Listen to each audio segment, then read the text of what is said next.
Everyone, welcome to my YouTube channel learn and grow with Manisha. मेरा नाम मनीषा है और आज मैं आप लोगों को बताऊंगी टीचिंग एप्टीट्यूड के बारे में।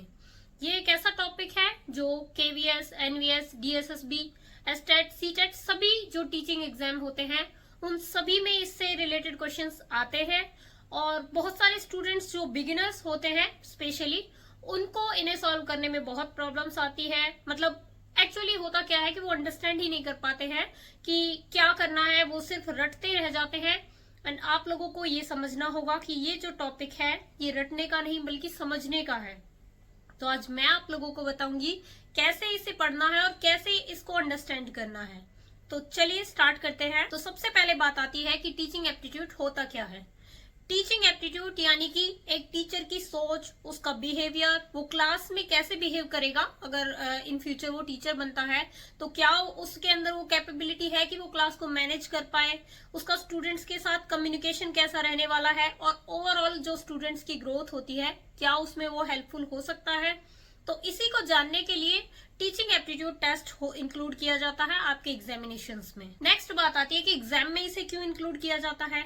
एग्जाम में इसे इंक्लूड करने के पीछे बहुत बड़ा रीजन होता है। आप फ्यूचर में एक टीचर बनने जा रहे हैं तो आपकी कैपेबिलिटीज क्या क्या है, आपका बिहेवियर कुछ स्पेशल कंडीशंस में कैसे होने वाला है, स्पेशल स्टूडेंट्स के साथ कैसे होने वाला है, आप क्लास को कैसे मैनेज कर पाएंगे, ये सभी जानने के लिए एग्जाम में आपके ये टीचिंग एप्टीट्यूड के क्वेश्चंस को इंक्लूड किया जाता है।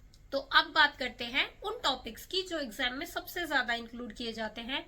उसमें होता है सबसे पहला जो टॉपिक होता है वो है टीचिंग एंड लर्निंग प्रोसेस, कि कैसे क्लासरूम में टीचिंग और लर्निंग प्रोसेस चलती है और उसे स्मूथली कैसे कंडक्ट किया जाना चाहिए, कौन कौन सी चीजें होती हैं, उनमें हमारे पॉजिटिव और नेगेटिव पॉइंट्स क्या क्या होते हैं, वो सभी इंक्लूड होते हैं।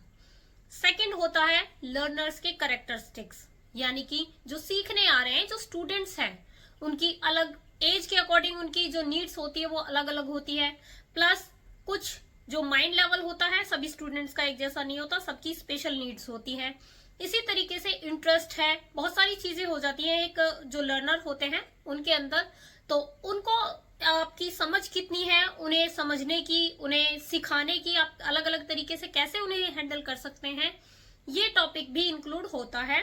अगला जो टॉपिक होता है वो है मोस्ट इम्पॉर्टेंट, कि गुड टीचर की क्या क्वालिटीज होती हैं। जो एक टीचर होता है उसके जो अच्छा टीचर होता है उसकी क्या क्या क्वालिटीज होती है जिनकी मदद से वो अपने स्टूडेंट्स को अच्छे तरीके से पढ़ा सकता है। नेक्स्ट जो पॉइंट जिसमें सबसे ज्यादा क्वेश्चंस पूछे जाते हैं वो होता है क्लासरूम मैनेजमेंट। और ये चीज सबसे ज्यादा इंपॉर्टेंट नॉर्मल लाइफ में भी आप देखें तो बहुत ज्यादा इंपॉर्टेंट होती है कि क्लासरूम में जो डिसिप्लिन है वो कैसे मैनेज किया जा रहा है, कौन से मेथड अप्लाई किए जा रहे हैं, सिर्फ डिसिप्लिन ही नहीं लर्निंग किस तरीके से चल रही है, वो सभी चीजें इसमें इंक्लूड होती हैं। नेक्स्ट पॉइंट आता है कि क्लास में आपने मैनेज कर लिया क्लास को, उसके बाद जो पढ़ा दिया गया है सारी चीजें हमने इंक्लूड हो गई।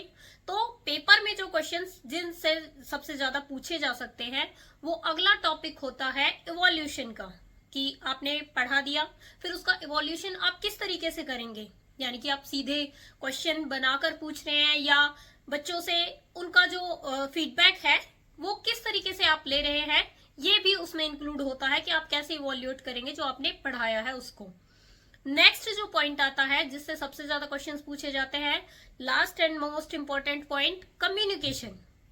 क्लास में कम्युनिकेशन की टू साइड कम्युनिकेशन है या वन साइड कम्युनिकेशन है। टू साइड से मेरा मतलब कि स्टूडेंट भी आंसर कर रहे हैं और टीचर पढ़ा रहे हैं, इस तरीके से कम्युनिकेशन होना चाहिए। ऐसा नहीं है कि टीचर पढ़ाए जा रहा है या स्टूडेंट बोले जा रहे हैं। तो वन साइड कम्युनिकेशन ना होकर टू साइड कम्युनिकेशन होना चाहिए। और इस टॉपिक से भी क्वेश्चंस बहुत ज्यादा इंक्लूड किए जाते हैं। तो ये 6 मोस्ट इंपॉर्टेंट टॉपिक्स थे जो मैंने आपको बताए, इनसे सबसे ज्यादा क्वेश्चन पूछे जाते हैं टीचिंग एप्टीट्यूड से रिलेटेड। नेक्स्ट बात आती है कि इन चीजों के क्वेश्चन बनते कैसे हैं, मतलब किस टाइप के क्वेश्चन बनाए जाते हैं एग्जाम में, कैसे आपसे पूछे जाते हैं। तो एग्जांपल के साथ देख लेते हैं। लाइक क्वेश्चन आपके फॉर्म कर दिए जाते हैं कि एक अच्छे टीचर की क्वालिटीज क्या क्या होती है, और आपको ऑप्शन में दे दिए जाएंगे वो बहुत ज्यादा स्ट्रिक्ट हो, वो क्लास में डिसिप्लिन मेंटेन करता हो, हाईली क्वालिफाइड हो, या वो एक सहानुभूति पूर्वक रखने वाला अंडरस्टैंडिंग टीचर हो तो आपको समझ में आता है। जनरली अगर आप सोच कर देखें तो चाहे हाईली क्वालिफाइड टीचर ना हो, चाहे वो क्लास को बहुत अच्छे से डिसिप्लिन में ना रख पा रहा हो, बट अगर वो एक अंडरस्टैंडिंग टीचर है और स्टूडेंट्स की नीड्स को अच्छे से समझ सकता है, उन्हें समझा सकता है, तो वो ही बेस्ट टीचर होगा। तो आप ऑप्शंस के बेस पर भी चॉइस अपनी रख सकते हैं कि ये हमें करेक्ट लग रहा है। इसी तरीके से एक और एग्जांपल देख लेते हैं कि जो क्लासरूम है उसमें जो कम्युनिकेशन होता है वो कैसा होना चाहिए। तो वो मैं आपको पहले ही बता चुकी हूँ। उसमें 2 फेस हो सकता है, सर्कुलर हो सकता है आपके ऑप्शंस में। तो ऑब्वियसली वन साइड भी नहीं होना चाहिए, सर्कुलर भी नहीं होना चाहिए। ऐसा नहीं है सर्कुलर मीन्स कि सभी बोले जा रहे हैं, फिर वो कम्युनिकेशन नहीं रहता, वो डिस्टरबेंस क्रिएट कर देता है। 2 साइड मीन्स पहले टीचर समझा रहा है, फिर स्टूडेंट्स उसका रिप्लाई कर रहे हैं जो उन्होंने अंडरस्टैंड किया है, and that's it. Next point आता है कि टीचिंग एप्टीट्यूड आपने समझ लिया, कैसे क्वेश्चन आते हैं, क्या चीज पूछी जा सकती है, कौन कौन से मोस्ट इंपोर्टेंट टॉपिक्स होते हैं और कैसे कैसे क्वेश्चंस फॉर्म हो सकते हैं एग्जाम में, ये आपने देख लिया। अब बात आती है कि इसकी स्टडी कैसे करनी है। तो अगर आप ऑलरेडी किसी स्कूल में पढ़ा रहे हैं तो आप अपना रियल लाइफ एक्सपीरियंस भी अपने आंसर्स में फाइंड आउट कर सकते हैं।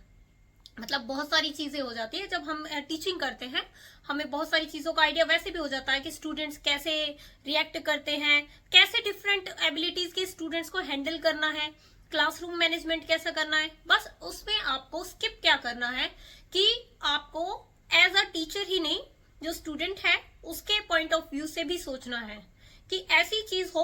अगर आपको पॉलिसीज का पता है कि कौन कौन सी पॉलिसीज अप्लाई होती हैं तो बेस्ट है, अगर नहीं तो आप एक स्टूडेंट और टीचर दोनों के नजरिए से जो मॉडरेट चीज निकल कर आती है आप उसको आंसर कर सकते हैं।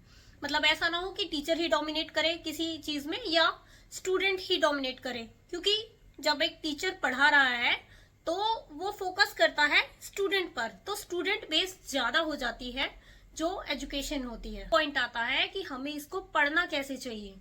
तो डेली आपको 20 to 30 मिनट इसमें जस्ट अपने इन्वेस्ट करने हैं अगर आपने अभी तक प्रिपरेशन नहीं की। अदरवाइज अगर आप एक्सपीरियंस्ड हैं तो अपने रियल लाइफ एक्सपीरियंस को इसमें इजीली अपना इन्वॉल्व कर सकते हैं और उससे जो चीज निकल कर आती है आप उसको आंसर कर सकते हैं। टीचिंग एप्टीट्यूड कोई बहुत ज्यादा बैठकर पढ़ने वाली चीज नहीं है, अंडरस्टैंडिंग की चीज है कि आप चीजों को अंडरस्टैंड कैसे कर रहे हैं। सेकेंड थिंग, आप PYQs देख सकते हैं डेली बेसिस पर, उससे आपको आइडिया होगा कि क्वेश्चन कैसे फॉर्म किए जाते हैं। एंड नेक्स्ट, आप टेस्ट सीरीज जैसे भी आपने टॉपिक पढ़ा है, कोई भी टॉपिक आपने पढ़ा तो उससे 3-4 क्वेश्चन खुद से सॉल्व करके देखिए, तो आपको अपने ऊपर भी कॉन्फिडेंस आएगा कि आपकी जो टीचिंग एप्टीट्यूड है वो कितनी इम्प्रूव हो चुकी है या आपको कितना समझ है इन चीजों की। तो बेसिकली कहने का मतलब ये है, टीचिंग एप्टीट्यूड एक जस्ट अंडरस्टैंडिंग का टॉपिक है, रटने का नहीं है। तो अगर आपको वीडियो पसंद आई है तो आप इसे लाइक करें और आगे अपनी प्रिपरेशन करने के लिए चैनल को सब्सक्राइब करें।